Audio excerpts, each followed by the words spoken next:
आप में से, हाँ प्लीज बताइए। गुरुजी, दुलार चंद यादव की हत्या हुई, चुनाव आयोग के कहने पर गिरफ्तारी हुई, सुशासन कहाँ है? दूसरी बात, बाढ़ का पानी आप देख रहे हैं कहाँ है? 2005 में नीतीश बाबू आए थे, 20 साल सत्ता के हो गए हैं। 20 साल में बच्चा पैदा होता है और नौकरी के लिए तैयार हो जाता है, तो रोजगार कहाँ है? किस तरीके की बात कर रहे हैं? और इनके नेता जो जा रहे हैं वो टोपा इस पे उस पे बात कर रहे हैं, कोई कट्टे बात कर रहा है, विकास के मुद्दों से भटकाने का काम। ठीक है, एक वीडियो मैंने देखा बिहार से, उसमें एक आदमी कह रहा था कि भैया ये जो पन्नी वन्नी बेचते हैं ना, वो 16,000 रुपए का फोन रखें, ठीक बात, हमें नौकरी नहीं चाहिए, हम जंगल राज के खिलाफ लड़ेंगे। तो ह्यूमन साइकोलॉजी जिस चीज पे सबसे ज्यादा पूरे देश साहब ये इम्पैक्ट कर रहा है, ये ग्राउंड में ये बात बहुत इम्पैक्ट कर रही है, इसीलिए वो हर मन से इस बात को दोहराने को, ऐसा थोड़ी ना है। बिल्कुल बिल्कुल कुछ तो रीडिंग उनके है। पास इतने सारे सिस्टम्स हैं जो उनको बता रहे हैं, फीडबैक दे रहे हैं, ग्राउंड का फीडबैक आ रहा है, अपने लीडर से, अपने ग्राउंड वर्कर से फीडबैक ले रहे हैं वो कि कौन से मुद्दे का इम्पैक्ट पड़ रहा है। जब उन्होंने कहा होगा साहब ये जंगल राज वाला लोगों के जहन में उतरा, उनका साहब जंगल राज ही उठाओ, तो ये बहुत सोची समझी रणनीति के तहत हो रहा है। बहरहाल आगे बढ़ते हैं, दूसरा मुद्दा लेते हैं। सीमांचल में धुआंधार प्रचार कर रहे ओवैसी ने तेजस्वी यादव को चैलेंज किया है। ओवैसी ने कहा है तेजस्वी यादव आजकल तुम आसमान पे उड़ रहे हो, बहुत जल्द, जी हां बहुत जल्द जमीन पर आओगे। ओवैसी ने ऐसा इसलिए कहा क्योंकि तेजस्वी ने ओवैसी को चरमपंथी कहा था। याद रखो तेजस्वी, तुम मुझे चरमपंथी आतंकवादी कहकर तुमने कोचा दामन और सीमांचल की जनता की तौहीन की है। तुमने हैदराबाद, तेलंगाना, महाराष्ट्र, उत्तर प्रदेश की जनता की तौहीन की है। तुम्हारी यह ज़हनियत है कि जो तुम्हारे सामने नहीं झुकता, जो तुम्हारे सामने नहीं बिकता, जो तुम्हारे बाप से नहीं डरता, तुम उसको चरमपंथी कहते हो। अवध ओझा साहब, ओवैसी साहब पे आप कुछ खास कहना चाहेंगे? मतलब इस देश में मुस्लिम नेता के रूप में ओवैसी साहब एक बहुत ही पढ़े लिखे और बहुत ही मंजे हुए राजनेता हैं। मैंने उन्हें मुसलमान के पक्षों को बहुत ही शक्तिशाली रूप में रखते हुए देखा, खासकर पार्लियामेंट में। मैंने उन्हें देश की तरफ भी उतना ही समर्पण देखा। जैसे ऐसा नहीं है कि वो सिर्फ मुसलमान मुद्दों को ही शक्तिशाली तौर पे रखते हैं। ऑपरेशन सिंदूर में देखिए, ऑपरेशन सिंदूर में देश दुनिया में गए भाई भारत का पक्ष रखने के लिए। बिल्कुल। और अच्छी बात ये भारत सरकार ने भेजा उन्हें। बिल्कुल। और मैंने उनकी जब भी डिबेटें सुनी है, वो बड़े ही तार्किक किस्म के नेता हैं, पढ़े लिखे हैं, बहुत अच्छे बैरिस्टर है, शायद लंदन में पढ़े हैं। तो राष्ट्रवाद और दबे कुचले का मुद्दा लेकर चलने वाले एक बहुत अच्छे नेता माने जाते हैं। अब तेजस्वी जी ने उन्हें चरमपंथी किस आधार पर कहा, ये तो वही जाने। लेकिन एक फैक्टर है ना कि ओवैसी साहब भी जानते हैं कि अगर सीमांचल से वोट काटेंगे तो किसका वोट काटेंगे, जाहिर है। और वो किसके खिलाफ लड़ रहे हो, कहते साहब मैं बीजेपी के खिलाफ हूं, लेकिन बीजेपी के खिलाफ रह के आप नुकसान महागठबंधन को पहुंचा रहे हो। तो ये पॉलिटिक्स अब लोग समझने लगे वहां पर ग्राउंड में। पिछला चुनाव याद कर ली, 5 सीटें लाए, हालांकि 4 बाद में आरजेडी में चले, लेकिन आरजेडी में कितने सीटों पर निपटे हो ये भी देख लीजिए। तो ये जो 17-18% है जिसको लेके बिहार में बड़ी राजनीति हो रही है, 17.7 के आसपास जो कास्ट सेंसस हुआ था, किस एक बात तो ये हुई कि साहब ये कहते हैं कि साहब 3% वाला मल्ला का बेटा डेप्यूटी चीफ मिनिस्टर, तो ये 17-18% वाले क्यों नहीं बन सके? 14% वाला सीएम, 3-3.5% वाला डिप्टी सीएम और 17-18% वाला दरी बिछाने वाला। तो इस पर आप जरा प्रकाश डालिए। नहीं, ये बड़ा जायज मुद्दा है। ये और लोगों के दिमाग में कनेक्ट करता है।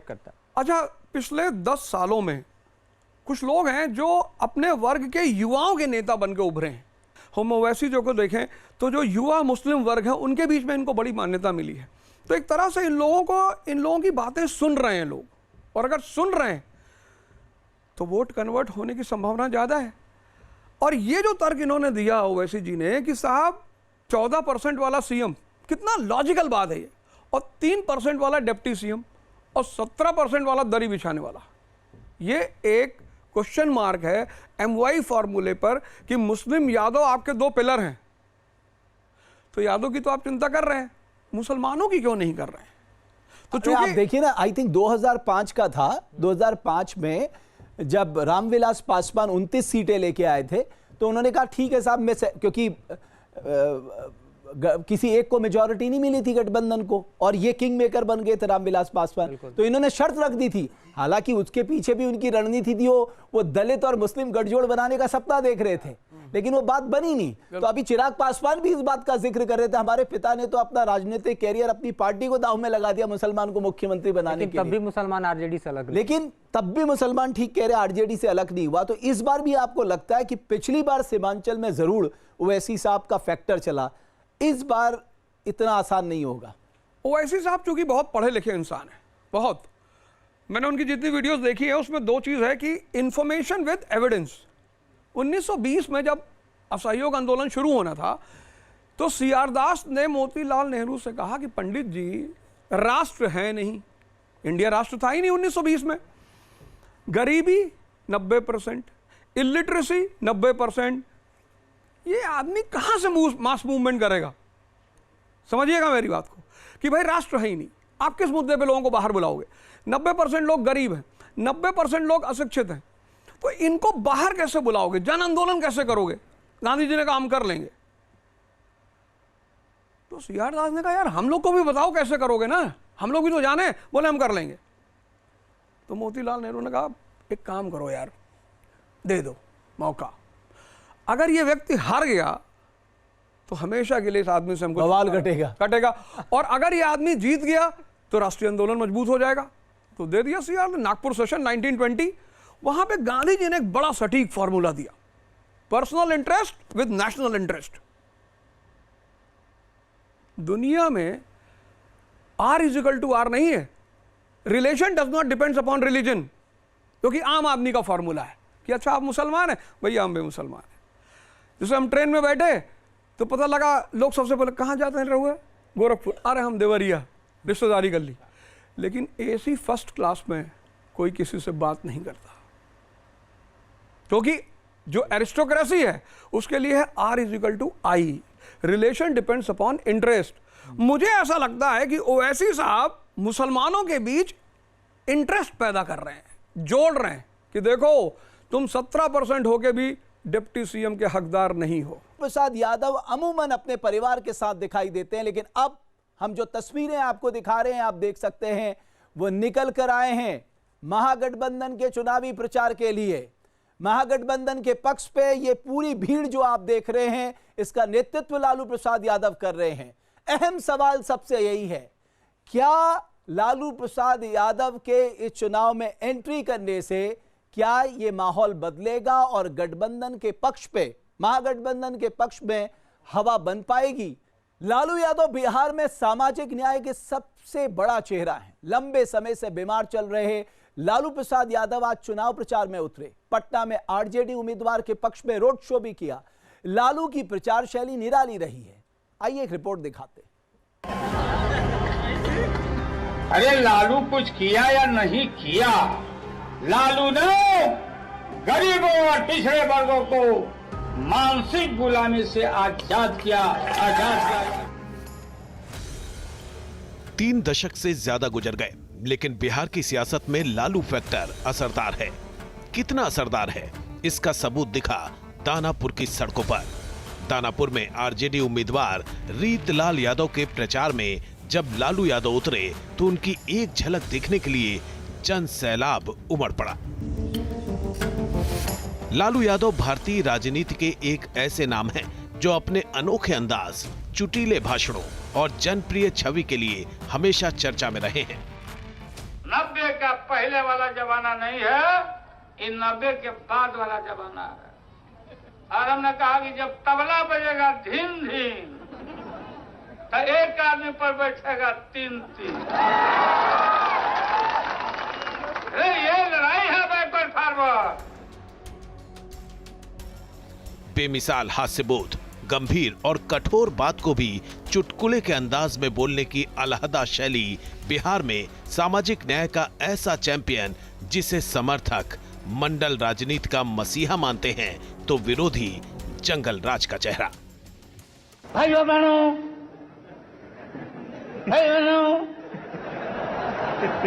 बिजली आई,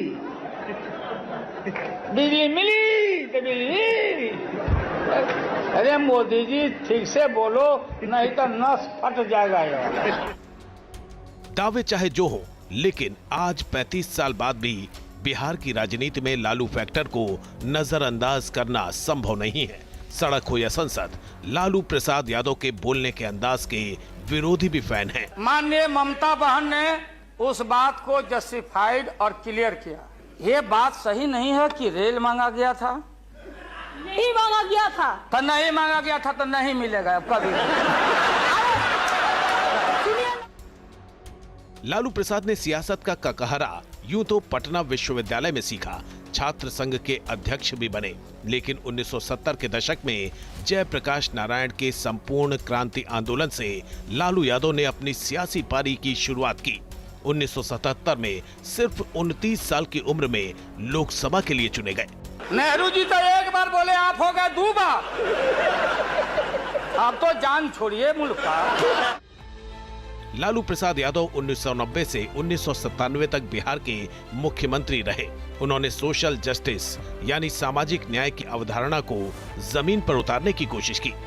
तुम अगर मुझको न चाहो तो कोई बात नहीं, तुम किसी और को चाहोगे तो मुश्किल होगी। उनका दौर सामाजिक और राजनीतिक रूप से पिछड़े वर्गों के सशक्तिकरण के लिए जाना जाता है। हालांकि इस दौरान प्रशासनिक ढीलापन और कानून व्यवस्था की स्थिति पर भी सवाल उठते रहे। आप में से कितना आदमी गया पिंडा देने? अरे हरिद्वार में पिंडा। संसद में बतौर रेल मंत्री उनका चुटीला अंदाज खूब तालियां बटोरता था। बोला कि हम स्मार्ट सिटी बनाएंगे। लालू को स्मार्ट सिटी नहीं चाहिए, स्मार्ट गांव चाहिए, स्मार्ट गांव चाहिए हमारा। लागल लागल झुलनिया में धक्का बोलम कलकत्ता चला। लालू यादव का नाम चारा घोटाले में आया, जिसमें सरकारी खजाने से करोड़ों रुपए की हेराफेरी की गई थी। इस घोटाले के चलते उन्हें जेल जाना पड़ा। हालांकि उन्होंने हमेशा इसे राजनीतिक साजिश बताया। ज्यादा फूटे वाला है वो, जादवे के बेवकूफ समझता है। यादव लोगों जब भैंस नहीं पटक सकी तो नरेंद्र मोदी पटक देगा। किडनी की गंभीर बीमारी की वजह से लालू यादव शरीर से थक गए हैं, लेकिन बिहार की सियासत में उनकी मौजूदगी को अभी भी विरोधी हल्के में नहीं लेते। जहां भक्ति है हर शब्द में, कथाओं में छुपे हैं दिव्य रहस्य और ज्योतिष देता है जीवन को दिशा। धर्म से जुड़ी हर बातों को जानने के लिए हमारे चैनल स्तुति को सब्सक्राइब करें। चैनल पर जाने के लिए इस लिंक पर क्लिक करें।